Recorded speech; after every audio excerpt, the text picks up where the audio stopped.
Listo, hola, buenas noches a todos. Pues vamos a comenzar con nuestro webinar. No sé si me pueden ver. Bueno, soy Margarita Valencia Dorantes y voy a estar con ustedes en este webinar. Y vamos a ver las características del TDAH. Permítanme un segundo. Bueno, vamos a ver como los primeros pasos, ¿no? Sobre el TDAH. Y lo primero que tenemos que ver es que el TDAH tiene un impacto sistémico y su tratamiento es multimodal. Entonces, ¿qué vamos a identificar en este webinar? Pues bueno, que el tratamiento del TDAH es multimodal.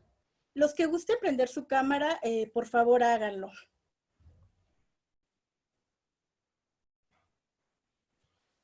Y bueno, vamos a empezar hablando un poco sobre qué es el TDAH, ya que muchas veces damos por hecho muchas situaciones y una de ellas es que todos sabemos qué es el TDAH.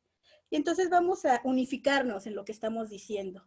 Primero, bueno, es un trastorno de origen neurobiológico donde están implicados neurotransmisores y se caracteriza por tres síntomas principales, que son la inatención, la hiperactividad y la impulsividad. En nuestro webinar anterior hablamos de cada uno de estos síntomas. Quien quiera lo puede revisar. Están los enlaces, están en nuestra página de Facebook y también tenemos nuestro canal de YouTube.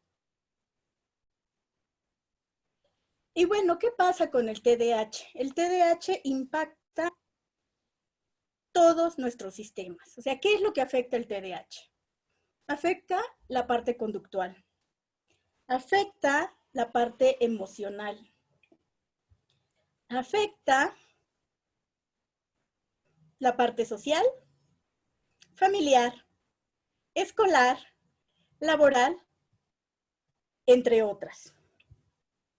Y bueno, ¿qué es lo que tenemos que hacer? Si el impacto del TDAH es para todas las áreas, ¿qué es lo que tenemos que hacer? Pues trabajar desde todas las áreas. ¿Y cómo lo vamos a ir trabajando? Bueno, ahorita vamos a ver una forma muy breve, porque esto da para mucho, pero bueno. ¿Qué nos dice esto? Bueno, somos un sistema y la manera que un sistema tiene alguna situación, algún complejo, todos los demás se ven afectados. Ustedes lo pueden ver con los niños que muchas veces están muy bien en clase, muy bien en la escuela. ¿Y qué es lo que pasa? Hay un problema en casa y luego afecta la parte escolar. Entonces así somos como sistema. Si tenemos un problema emocional, pues podemos tener un problema conductual o un problema escolar, afecta en la parte de la familia afecta en lo laboral, somos un sistema. Y bueno, ¿qué es lo que tenemos que trabajar en ese sistema? Tenemos que trabajar desde 4 áreas principales. La base de todas, el cimiento de todos es el entrenamiento a padres de familia. En la medida que los padres de familia sepan sobre TDAH y cómo atender el TDAH en sus niños, bueno, en esa medida ya tenemos ganado más de la mitad de la batalla. ¿Por qué? Porque son los padres de familia los que nos van a dar toda la información y nos van a dar toda la información y nos van a ayudar a comunicarnos entre todas las personas que estamos involucradas con el TDAH. Entonces, bueno, en el entrenamiento a padres de familia, que incluye estilos de crianza, manejo de emociones, habilidades sociales, estrategias para mejorar la conducta, comunicación con la pareja, los cuidadores del niño. Por cuidadores del niño me refiero a todas las personas que están alrededor del niño y que lo cuidan. En el caso de aquí de México, no sé si haya personas de otros países, bueno, pues muchas veces nos ayudan las abuelas, los abuelos, tías, a veces hasta la vecina, ¿no? Entonces, bueno, también tenemos que establecer comunicación con ellos. Y otra cosa muy importante es la comunicación con la escuela, ya que muchas veces no nos sabemos comunicar con el área de escuela. Muchas veces llegamos con la espada desenvainada y bueno, si yo llego con la espada desenvainada es muy probable que me gane la maestra simplemente porque ella ya está acostumbrada a lidiar con 30, 40, 50 papás, ¿no? Y yo nada más estoy acostumbrada a lidiar con una maestra. Ahí ustedes dirán. Y bueno, que es algo muy rápido de entrenamiento para padres de familia, es que una de las situaciones que tenemos que hacer es facilitar conductas. ¿Qué significa facilitar conductas? Es algo muy breve, lo que les voy a decir. Y en primer lugar es dar instrucciones claras. ¿Qué significa dar instrucciones claras? Muchas veces tendemos a decir, oye, por favor, mira, necesito que me hagas algo. Puedes ir a mi casa y en mi casa, atrás tiene 3 recámaras, atrás de la recámara número 5 con la puerta azul, ahí vas a encontrar, y bueno, ya cuando empecé, el niño ya se te fue. Entonces, tenemos que tener instrucciones claras. Una de las situaciones que y eso es cultural, que muchas veces nosotros empezamos a armar cosas y ya que estamos armando y nos sobran piezas, es cuando regresamos a las instrucciones. No sé si a ustedes les ha pasado alguna vez que de repente se dan cuenta que tienen en esta parte de abrir los frascos, por ejemplo, que los de medicamento que das vuelta y no lo abres. Cuando dice muy claramente, pon las 2 flechas juntas, empuja y abres. Y nosotros vamos hasta con un martillo, ¿no? Casi queriendo abrir todo. Entonces tenemos que aprender a dar instrucciones claras y eso implica que tenemos que darlas paso a paso. Por ejemplo, cuando yo digo, recoge tu cuarto, ¿qué significa recoger tu cuarto? ¿Ponerlo arriba? No es lo mismo que si yo digo, por favor, tiende tu cama, pon la ropa sucia en su lugar, ponla en el closet, guarda los juguetes en el juguetero, y entonces ahí sí estoy dando instrucciones claras. Y al final quiero llegar al mismo objetivo, recoge tu cuarto. La siguiente situación es que hay que planificar. ¿Qué significa planificar? Es decirle al niño qué es lo que tiene que hacer. Por ejemplo, ahorita nosotros estamos en esta situación de contingencia que nos lleva a rehacer todo lo que estamos haciendo. Antes, bueno, teníamos el horario a que salíamos, al trabajo, veníamos, regresábamos, etcétera, etcétera. Sin embargo, ahorita nuestra estructura cambió y tenemos que planificar nuestro espacio de acuerdo a estas nuevas necesidades. Si yo no sé qué hacer, ni cuándo lo voy a hacer, ni cuánto tiempo lo voy a hacer, ni cuánto va a durar, ni cómo va a durar. Fíjense, yo ya empecé a decir todo esto y no sé si ustedes empezaron a sentir angustia. ¿Por qué? Porque finalmente el planificar y saber qué voy a hacer en mi día a día me ayuda a tener control. Muchas veces nos pasa con los niños que no planificamos, simplemente le decimos, bueno, ahora vamos aquí, ahora vamos allá, y el niño no sabe ni a dónde va, ni para qué va, ni cómo va. Y eso genera angustia. Entonces, los horarios en este sentido son maravillosos. Y después de planificar, hay que organizar. ¿Por qué significa organizar? ¿Qué necesito para estructurar todo lo que tengo que hacer? ¿Qué estructura necesito para que mi planificación realmente se cumpla y se logre? Después de esto, bueno, hay que canalizar energías. Muchas veces empezamos a tener batallas inútiles. Nos peleamos por cosas que finalmente no son tan importantes para el niño o para la persona. Me acuerdo mucho del caso de un papá que me decía muy molesto, que estaba muy molesto con su hija, porque su hija tendía a comerse la comida fría, a pesar de que había gas, horno de microondas y toda esta parte, ella decidía que se comía la comida fría. Y el papá eso le molestaba mucho. Y decía, bueno, ¿por qué te peleas o por qué insistes en la situación de que tu hija tiene que comerse la comida caliente si ella se la quiere comer fría? Y entonces ahí ella estaba en una parte de, pues no estando canalizando energía, ¿no? Cuando había muchísimas más cosas, muchísimas más situaciones que trabajar con su hija, como era la parte escolar, como estaba con los amigos. Sin embargo, él canalizaba la mayor parte de su energía en si la comida estaba caliente o fría. Y después, por último, hay que priorizar. ¿Cuáles son nuestras prioridades con los niños con TDAH? ¿Qué prioridades tengo? ¿Qué es lo que me importa de los niños con TDAH?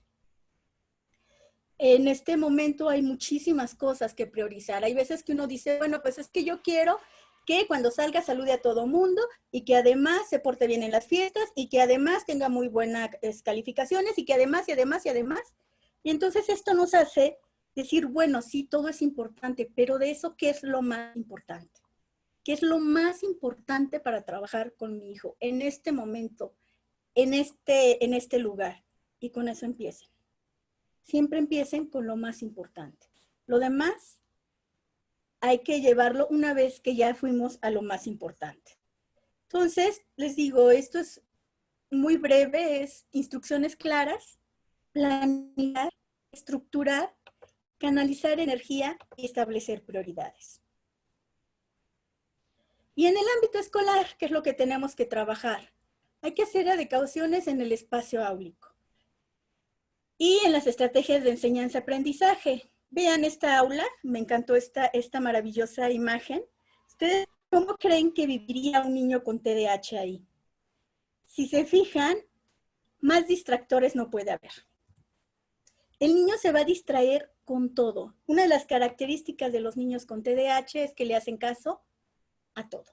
No es que no pongan atención, es que le ponen atención absolutamente a todo. Entonces díganme ahí cómo estaría la atención de ustedes de dispersa. Y entonces tenemos que empezar por situaciones como esta. ¿Cómo lograr que el alumno se centre exactamente en lo que yo quiero y en lo que yo necesito? Entonces, pueden ser desde cuestiones muy sencillas como lo pongo cerca de mí para ver que realmente me está poniendo atención. Lo pongo lejos de una ventana y una puerta. ¿Por qué? Porque las ventanas y las puertas son distractores por sí mismos. Y en el aula solo uso lo que necesito usar, no más. Si se fijan, bueno, es una biblioteca, que las características están bien, pero bueno, imagínense un ejemplo de que estamos hablando de Benito Juárez, y bueno, es el día de la primavera, entonces uno empieza a hablar de Benito Juárez y toda el aula está con recursos y materiales didácticos para la primavera.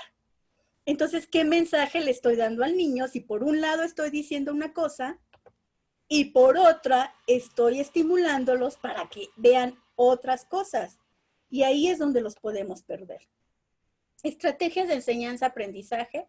Bueno, una ventaja de las estrategias para niños con TDAH es que ustedes díganme qué niño, es más nosotros, no necesita mejorar su atención, mejorar su control de impulsos y tener un movimiento que lo lleve a situaciones adecuadas o objetivos claros. Entonces, las estrategias de enseñanza, aprendizaje para niños con TDAH funcionan para todos los niños. ¿Por qué? Porque tienen esas tres características. Nos ayuda a mejorar esos tres, los síntomas del TDAH. Y les digo, quien no necesita mejorar la atención, quien no necesita disminuir la impulsividad y quien no necesita dejar de ser, tener control en el movimiento. Otra situación que tenemos que ver en el apoyo es el manejo de las emociones. ¿Qué pasa en la parte áulica que es muy importante? Muchas veces, muchos de nuestros niños, en el ámbito escolar, es el único lugar donde pueden convivir con niños de su edad. Hay muchos niños que viven con puros adultos. Y el control de manejo de emociones no es igual con mis pares que con personas adultas. Entonces, la escuela es un buen lugar para ayudarlos a manejar las emociones y las habilidades sociales. ¿Por qué? Porque igual cuando estamos con niños que tienen, como les digo, convivencia con más adultos o solo tienen convivencia con un hermano o dos, finalmente no tienen la capacidad, no la capacidad, el lugar idóneo para mejorar sus habilidades sociales. Yo les cuento, cuando yo era niña, nosotros andábamos la parvada, por decirlo de alguna manera. Entonces nos juntábamos en el jardín o en la plaza principal, estábamos juntos de 10 a 20, 30 niños jugando. Y todos los adultos a nuestro alrededor observándonos. ¿Cómo creen que fue nuestra posibilidad de estar desarrollando nuestras habilidades sociales a niños que ahorita actualmente su mayor forma de comunicación muchas veces son la computadora, el celular, etcétera? No digo que eso es bueno o malo, simplemente estamos diciendo que tenemos que trabajar las habilidades sociales de otra forma. Y la escuela nos puede apoyar muchísimo en eso. Y bueno, tenemos también por otra parte el tratamiento psicológico. ¿Cuándo necesito tratamiento psicológico? Bueno, hay que determinarlo porque muchas veces el psicólogo nos puede ayudar a mejorar el comportamiento del niño. ¿Por qué? Porque muchas veces las estrategias que utilizamos con los niños sin TDAH, ¿qué creen? No funcionan con los niños con TDAH. Una de ellas, por ejemplo, es el castigo. Entre más castigues a un niño con TDAH, hay una probabilidad muy alta de que estés reforzando la conducta que quieres quitar. Y entonces, si tú empiezas a castigarlos, es más probable que se presente otra vez la conducta que quieres quitar. Y bueno, entonces pareciera un cuento de nunca acabar. Yo lo castigo para que se quite la conducta, él hace la conducta porque el castigo lo está reforzando y así nos podemos ir al infinito. Entonces hay otras formas. Con los niños con TDAH funciona más que les reconozcas lo que sí han hecho. ¿Por qué? Porque pierden muy rápido la motivación. Ellos recuerdan más lo malo que han hecho. Digo un ejemplo que a mí me llamó mucho la atención en alguna tesis, que decían que cuando un niño con TDAH reprueba matemáticas, dice, es que soy muy mal, no estudié, y bueno, de ahí se pasa. Pero si la prueba, curiosamente dice, es que tuve suerte, me preguntaron lo que sí supe, le caí bien a la maestra. Entonces, fíjense, ya no es su responsabilidad haberlo hecho bien. Imagínense cómo está la autoestima de un niño con esas características. Por eso es muy importante hacerle ver sus logros. También el manejo de las emociones, porque una de las características del TDAH es que se frustran muy fácil. Si no le salen las cosas en el primer momento, bueno, es una frustración increíble. ¿Y esa frustración a qué te lleva? Generalmente cuando nos frustramos nos lleva al enojo, ¿sí o no? Entonces, en esa frustración yo empiezo a tener un enojo. No es malo que enoje, claro que no. De hecho, el enojo tiene sus ventajas y una de ellas es ayudarnos a poner límites. Lo que sí es un problema es cuando yo empiezo a aventar cosas, a morder gente, ¿no? A insultar. Y entonces tenemos que aprender, porque eso se aprende, cómo manifestar nuestras emociones, cómo hacer, qué hacer con nuestras emociones. Si yo estoy enojada, ¿cómo las manifiesto? Si estoy contenta, ¿cómo las manifiesto? Y lo que les comentaba, las habilidades sociales, que desafortunadamente muchas veces las dejamos en las básicas, aprender a saludar, pedir permiso y básicamente, ¿no? Cuando van muchísimo más allá, algo tan complejo como hasta la toma de decisiones. ¿En qué otro momento tenemos que trabajar también la parte psicológica? Cuando tenemos problemas de comunicación en casa. Muchas veces hemos visto que los niños con TDAH, sin proponérselo, jalan muchos gatillos de los papás.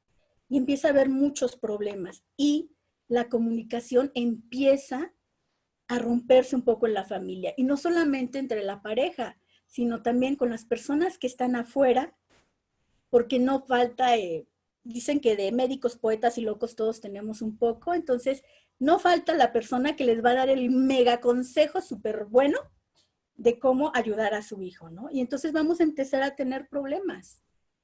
¿Por qué? Porque finalmente lo que te van a aconsejar no necesariamente es lo mejor. Y bueno, esto es muy importante para el tratamiento psicológico. Nunca dejen a un lado toda esta parte también psicológica. Además, otra de las características es que, bueno, es más fácil llegar con un psicólogo que con un especialista médico. Generalmente es el segundo contacto después de los docentes.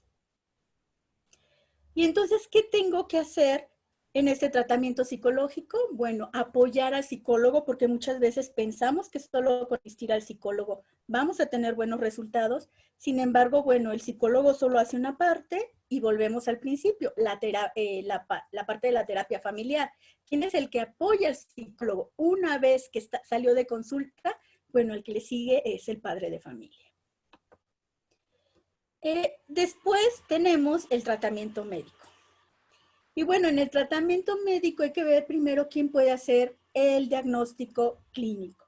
Y es un neurólogo, un psiquiatra o un médico entrenado. ¿Cómo nos puede ayudar esto? Bueno, Con cualquiera de estos médicos tenemos que decidir si se va a medicar o no se va a medicar. Aquí es muy importante tomar una decisión. Primero, ¿se necesita o no se necesita el medicamento? Y esto solo lo pueden determinar entre básicamente el médico. Hay casos de TDAH en los que no se necesita el medicamento, pero estos son los casos leves. Es más, muchas veces estos casos leves ni siquiera los percibimos. Por lo menos en la escuela no, porque el niño pasa desapercibido, porque siempre el moderado o el grave es el que va a hacer que se le observe más. Entonces tenemos que determinar si se necesita medicar. Si se decide que se necesita medicar, tengo que estar convencido de que realmente voy a medicar, con todos los pros y los contras del medicamento. ¿Cuáles podrían ser los pros y los contras? Bueno, eso hay que hablarlo con el médico. ¿A qué me refiero que hay que hablarlo con el médico? Una cosa que no podemos hacer con el medicamento, y eso sí es muy claro, es medicarlo un día sí, un día no, 3 días sí, 4 días no.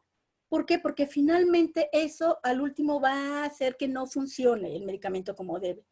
Las personas que tienen aquí lentes o los están usando me pueden comprender más el ejemplo. No sé cómo se sienten si un ratito se los ponen y luego para ver de lejos se los quitan y luego para verse cerca se los ponen y en la calle te los quitas. O sea, te lo estás poniendo y quitando todo el día, o un día sí lo usas o un día no. Al final, no sé si a ustedes les pase, a mí me duele la cabeza horrible. O los uso o no los uso. Y así es igual con el medicamento. O lo usan o no, o lo usan o no lo usan. Lo que decidan, pero no pueden estar combinando el uso con el no uso. Ahora, después, ya que decidí si voy a usar el medicamento, ¿qué es lo que tengo que tomar en cuenta? Bueno, ¿qué efectos espero del medicamento? ¿Qué espero ver yo del medicamento? Si ustedes esperan que después del medicamento el niño sea muy bien comportado, no lo van a lograr. Porque esto lo da la educación y lo da la parte psicológica. El medicamento, ¿qué sí va a lograr? Que el niño disminuya su hiperactividad, disminuya su impulsividad y mejore su atención. Esas son las 3 principales cosas que yo voy a esperar de un medicamento. Todo lo demás lo va a tener que hacer la parte educativa y la parte psicológica. También, ¿qué tengo que ver? ¿Qué efectos del medicamento no son normales en el medicamento? Por ejemplo, cuando te reportan del medicamento que es un niño hiperactivo y después de medicarlo, el niño se te duerme en todas partes, ese no es un efecto esperado del medicamento. Que el niño tiene dolor de cabeza, tampoco es un aspecto esperado del medicamento. Entonces se tiene que hacer observaciones claras y concretas sobre todo lo que estoy observando. Y si puedo hablar con los maestros o los maestros con los padres de familia, hay que ponerse de acuerdo para ver qué están observando en cada uno de los ámbitos. Y a partir de lo que se observa, preguntarle al médico, ¿esto es esperado o no es esperado? ¿Sí? Por ejemplo, vuelvo a lo mismo, tener mareos, tener vómitos, dormirse en todos lados, no son efectos esperados del medicamento. Entonces tenemos que preguntarle, por lo tanto, a nuestro médico qué es lo que sí espero y qué sí tengo que reportarle. Entonces, si se fijan, por eso les decía que el tratamiento es multimodal, porque todos estamos involucrados, desde los padres de familia, maestros, psicólogos y médicos. Ellos son los principales actores. Sin embargo, bueno, todos estamos en este mismo barco. Finalmente, una persona sola no puede ayudar a un niño con TDAH. Tenemos que rodearnos de otras personas. Como les decía al principio, somos un sistema. Y como sistema, pues bueno, nos necesitamos todos a todos. Y pues bueno, muchísimas gracias. Dejo un espacio para preguntas y respuestas y con mucho gusto las atenderemos. Ah, por cierto, les van a pasar un enlace para evaluación del webinar. Por favor, evalúenlo porque si no, yo no me quitan mi oportunidad de crecimiento personal. No sé, ¿dudas, por favor? A ver, permítanme, voy a tratar de verlas todas. esta parte donde dicen que los padres se resisten a recibir apoyo psicológico y médico, ¿qué puede pasar aquí? Primero, en primer lugar, no todos los padres, aquí tienes que hacer como un duelo por tu hijo, porque finalmente tú tienes un hijo perfecto y de repente te dicen que hay algo ahí, finalmente aceptarlo no es fácil. Y además acuérdense que el TDAH, en el 80% de los casos, los niños lo heredaron. Entonces, si yo tengo a un papá con TDAH, me van a decir, pero el niño no tiene nada. Es más, te puedo decir que es el más tranquilo de toda la familia. Y entonces, ¿cómo le puedes decir al papá que observe algo cuando para él la normalidad es otra? Entonces, muchas veces por eso a veces se niegan a trabajar estrategias.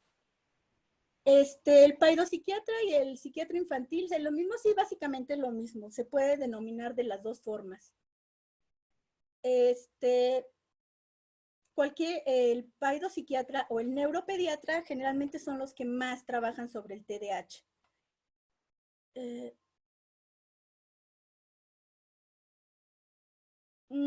También los niños, bueno, la edad ideal para detectar a un niño con TDAH es a partir de los 6 años, 5 a veces.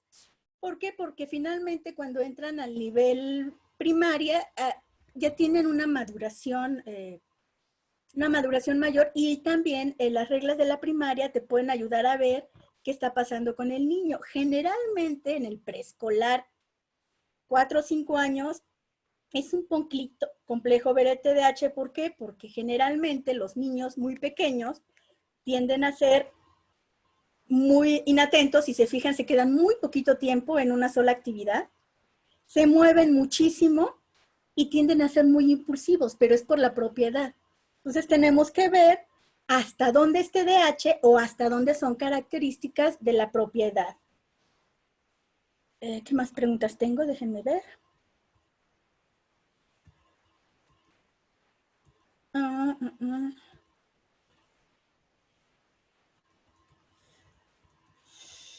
Espérenme, no sé, déjenme ver.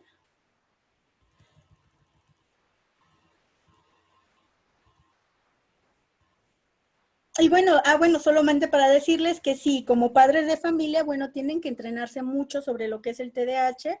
Aquí en la fundación tenemos varios grupos de apoyo que les llamamos, o programas de entrenamiento de padres de familia, donde se ven varias estrategias sobre cómo tratar con un niño con TDAH. Y bueno, una de las ventajas es que los papás que están aquí también tienen hijos con TDAH y eso nos hace hablar de un mismo idioma, porque finalmente cuando uno habla de características de un niño con TDAH, con personas que no han convivido con TDAH, se te quedan viendo con una cara de asombro.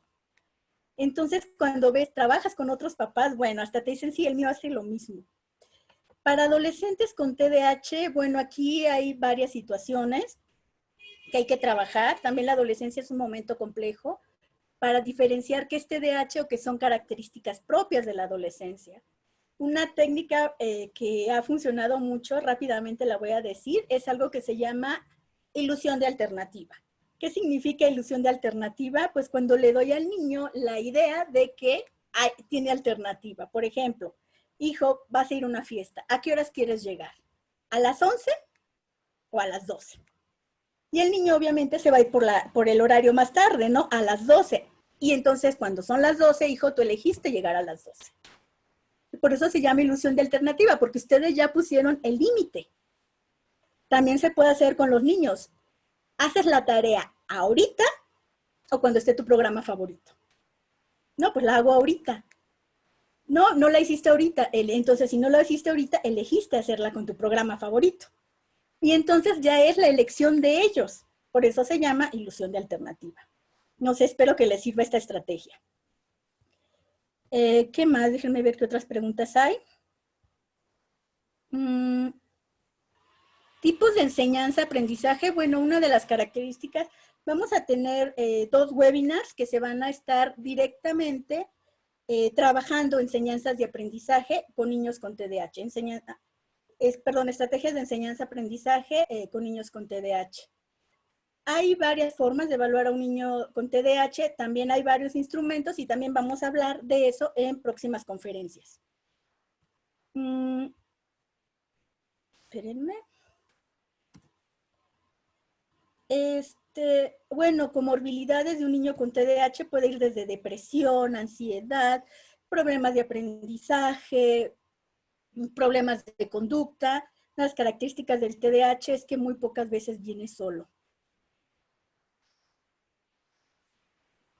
Respecto a si es necesario o no medicar a un niño que tiene 12 años y que tiene TDAH, aquí sí es muy importante observar y tomar en cuenta si el niño tiene tratamiento psicológico y tiene tratamiento médico, hablarlo con los dos. Esta es una decisión que se tiene que tomar en conjunto. Yo no puedo decir es bueno o es malo porque finalmente hay características, sobre todo con los medicamentos, que tiene que hacerlo el profesional que sabe de medicamentos. ¿Hasta qué grado se puede corregir el TDAH con medicamentos y terapia? Bueno, una de las características del TDAH es que si yo tengo un muy buen tratamiento, en la medida que yo tengo un buen tratamiento, en esa medida voy a ser muchísimo más funcional y el TDAH me va a afectar menos en mi vida. Sí me va a afectar, pero muy poco. De hecho, yo les puedo decir que he conocido personas que han tenido un muy buen tratamiento y tú las ves y juras que el que tiene el TDAH es la persona con la que van.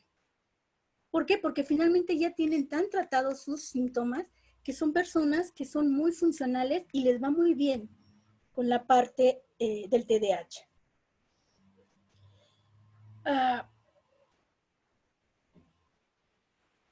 Y bueno, les digo otra vez sobre las estrategias de enseñanza. Bueno, vamos a tener un webinar sobre eso. Sobre los tipos de TDAH, nada más les voy a decir muy rápido. Hay los que son predominantemente inatentos, los que son predominantemente impulsivos e hiperactivos y los mixtos. ¿Cuáles son los mixtos? Los que tienen las dos características. Son impulsivos, hiperactivos e inatentos.